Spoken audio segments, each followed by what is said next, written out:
90% of traders who blow up their account never trade again. They close the broker, they delete the app, they tell themselves it was gambling all along, and they walk away carrying a wound they never talk about. But here's what nobody tells you about that moment. That moment, when you're staring at a near zero balance, when you can't even bring yourself to tell your partner what happened, that moment is not the end of your trading career. It's the beginning of the only one that matters. Because every legendary trader you've ever studied has been exactly where you are right now. Jesse Livermore went broke multiple times. Paul Tudor Jones had years where he questioned everything. Druckenmiller walked away from his fund after a devastating tech bubble loss. They all hit rock bottom, and they all came back. Today, we're building the exact psychological blueprint for a trading comeback. Not motivation, not inspiration, but a real blueprint.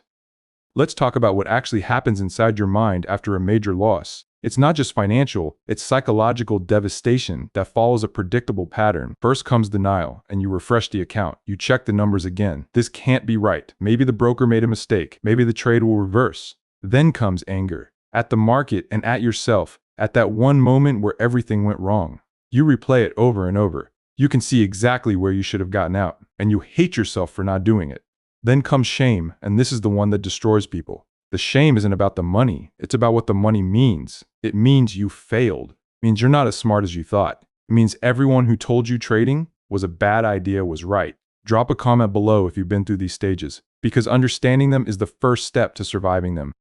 After the shame comes the most dangerous phase of all, the urge to make it back fast. This is where blown accounts turn into destroyed lives, because the brain in crisis doesn't think about recovery. It thinks about revenge. It thinks about one big trade that will fix everything. Mark Douglas wrote about this in Trading in the Zone. He said the market is a mirror that reflects back to you exactly who you are in moments of stress. And who you are after a devastating loss is someone running on cortisol, adrenaline, and wounded ego. That is the worst possible version of you to be making financial decisions. The traders who survive this phase are the ones who do the hardest thing imaginable. They stop. They completely stop trading. Not for a day and not for a week. They stop until the fire inside them changes from rage to resolve.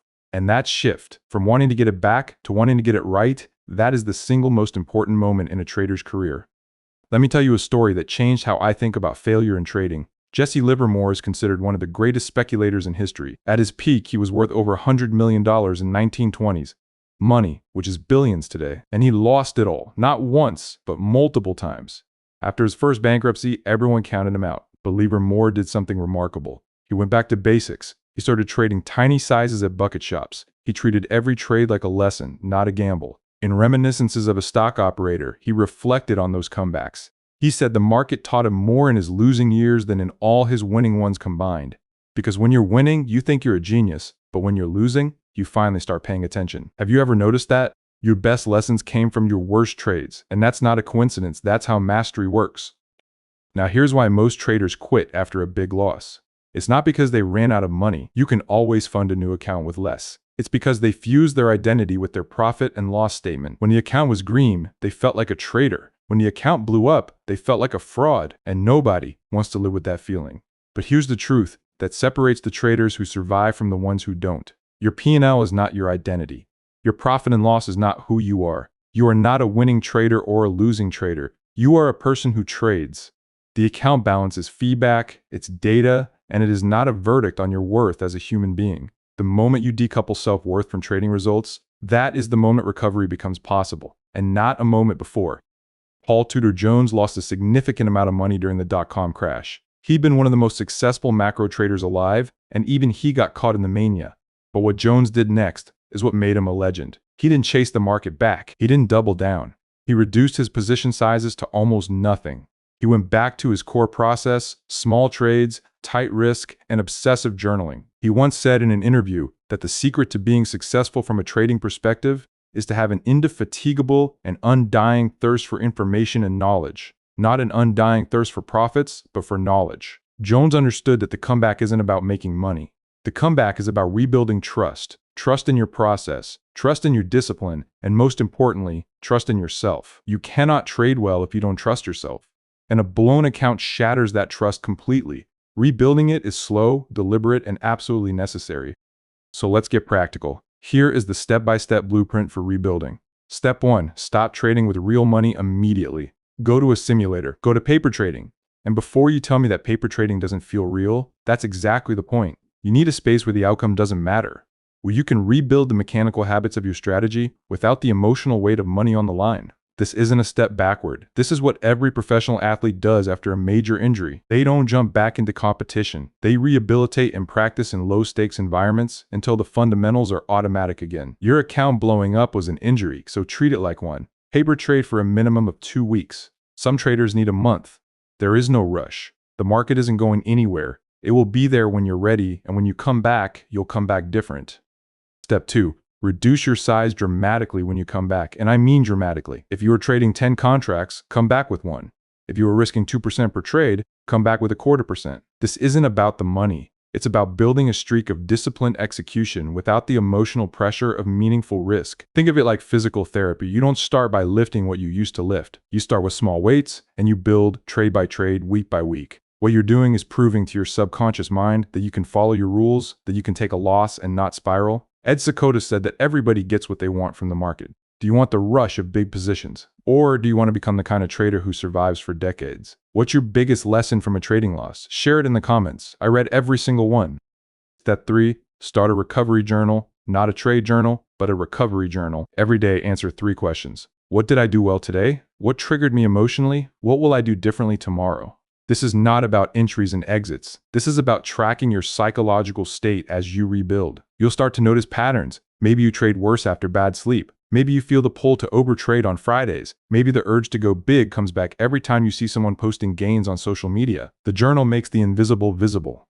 Mark Douglas said that mastery in trading comes from self-awareness, not market awareness. Most traders spend 99% of their energy studying the market and 1% studying themselves. The ones who recover from catastrophic losses, they flip that ratio. They become students of their own psychology. And that inner work is what actually produces outer results. But here's what most traders don't realize about the recovery process. And this is where it gets interesting. Step 4. Rebuild confidence with small wins. Not big wins, but small wins. Your brain, after a blown account, is wired to expect failure. Every time you enter a trade, there's a voice saying, "Here we go again."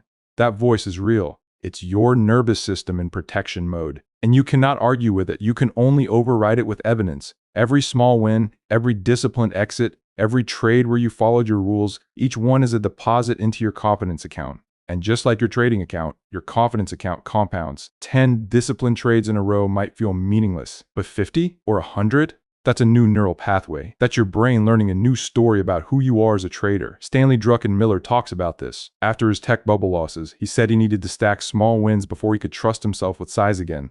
If it's good enough for Druckenmiller, it's good enough for you. Now let me tell you something that might sound controversial. The loss you just took might be the most valuable thing that ever happened to your trading career. I've seen the pattern over and over. Almost every consistently profitable trader has a catastrophic loss story, and they all say the same thing. That loss taught me more than all my wins combined, because wins reinforce whatever you were doing, including the bad habits. You can make money with terrible risk management for months.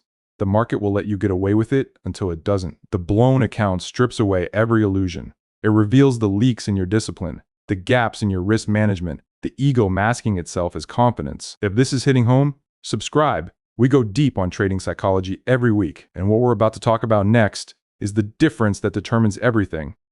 There is a crucial difference between a losing trader and a trader who is losing. A losing trader has no process, no edge, and no self-awareness. They're gambling and calling it trading. A trader who is losing has a process that isn't working yet. They have rules they're still learning to follow. They have an edge they're still learning to trust. The balloon account doesn't tell you which one you are. Your response to it does. If you blow up and immediately chase another strategy, another guru, another hot stock, you're behaving like a losing trader. If you blow up and sit down with your journal, review every trade that led to the disaster, identify the exact emotional and strategic breakdowns, and build a plan to address each one, you're behaving like a trader who is losing. The first one is defined by the outcome. The second one is defined by the process. And process is the only thing in trading you can actually control. 90% of traders who blow up their account never trade again. We opened with that statistic. But what about the other 10%? What happens to them? The data shows something remarkable. Traders who survive a major blowup and return with a disciplined process actually outperform traders who never experienced a catastrophic loss. The traders who blew up and came back end up better than those who never blew up at all, because they developed something that comfortable traders never had: an unshakable respect for risk. That's the edge nobody talks about. Not a technical edge and not an informational edge, but a psychological edge, forged in the fire of failure. You're not broken, you're not finished, you're being rebuilt. And the trader who emerges from this, if you do the work, will be the strongest version of yourself that has ever sat down at a screen. If this video helped you, share it with a trader who needs to hear this right now. Remember the number we started with. 90% quit, and they close the account and never look back. But you're still here, you're still watching. And that tells me something about you that no account balance ever could. It tells me you're in the 10%, not because you haven't lost, but because you refuse to let the loss be the end of the story. The question was never whether you take a devastating loss. Every real trader does. The question is what you do after. Do you let it define you, or do you let it refine you? Jesse Livermore came back from nothing. Paul Tudor Jones rebuilt from his worst year. Druckenmiller turned his biggest mistake into decades of discipline.